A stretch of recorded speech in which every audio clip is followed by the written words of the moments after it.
സ്ഥിരമായിട്ട് gadgets use ചെയ്യുന്നവരാണോ നിങ്ങൾക്ക് അതുകൊണ്ട് ഐ സ്ട്രെയിൻ ഉണ്ടാവാറുണ്ടോ?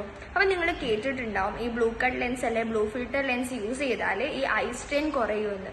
പക്ഷെ ഇവ തമ്മിലൊരു ഡിഫറൻസ് ഉണ്ട്. എന്താ നോക്കിയാലോ? സോ ഇന്നത്തെ നമ്മുടെ topic difference between blue cut lens and blue filter lens.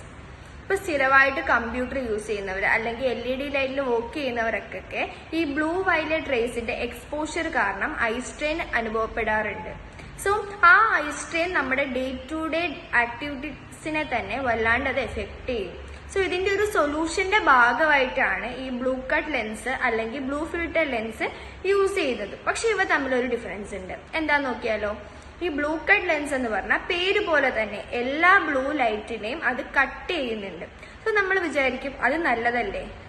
പക്ഷെ നല്ലതല്ല. ബിക്കോസ് നമ്മുടെ ബോഡിയുടെ സർക്കാഡിക് റിതത്തിനെ മെയിൻറ്റെയിൻ ചെയ്യാനായിട്ട് കുറച്ച് എസെൻഷ്യൽ ആയിട്ടുള്ള ബ്ലൂ ലൈറ്റ് ഉണ്ട്. അതിനെ കൂടെ ഈ ബ്ലൂ കട്ട് ലെൻസ് ബ്ലോക്ക് ചെയ്യും. സോ അങ്ങനെ വരുമ്പോഴത്തേക്കും നമ്മുടെ സ്ലീപ്പിംഗ് സൈക്കിൾ അല്ലെങ്കിൽ ബോഡി ടെമ്പറേച്ചർ, ബ്ലഡ് പ്രഷറിനെയൊക്കെ ഇത് വല്ലാണ്ട് അഫക്ട് ചെയ്യുന്നുണ്ട്. So next one blue filter lens. പേര് പോലെ തന്നെ ബ്ലൂ ലൈറ്റിനെ ഫിൽട്ടർ ചെയ്യാം എന്ന് വെച്ചാൽ നമ്മുടെ ബോഡിക്ക് എസെൻഷ്യൽ ആയിട്ടുള്ള ഗുഡ് ബ്ലൂസിനെ കടത്തിവിടുകയും ഹാർംഫുൾ ആയിട്ടുള്ള ബ്ലൂ ലൈറ്റിനെ ബ്ലോക്ക് ചെയ്യുകയും ചെയ്യുന്നുണ്ട്. സോ ഗാഡ്ജറ്റ്സ് ഒക്കെ ഒരുപാട് ടൈം യൂസ് ചെയ്യുന്നവർ ബ്ലൂ ഫിൽറ്റർ ലെൻസ് യൂസ് ചെയ്യുന്നതായിരിക്കും ബെറ്റർ. ഇതുപോലുള്ള സ്പെക്സ് റിലേറ്റഡ് വീഡിയോസിന് do follow our page. Thank U.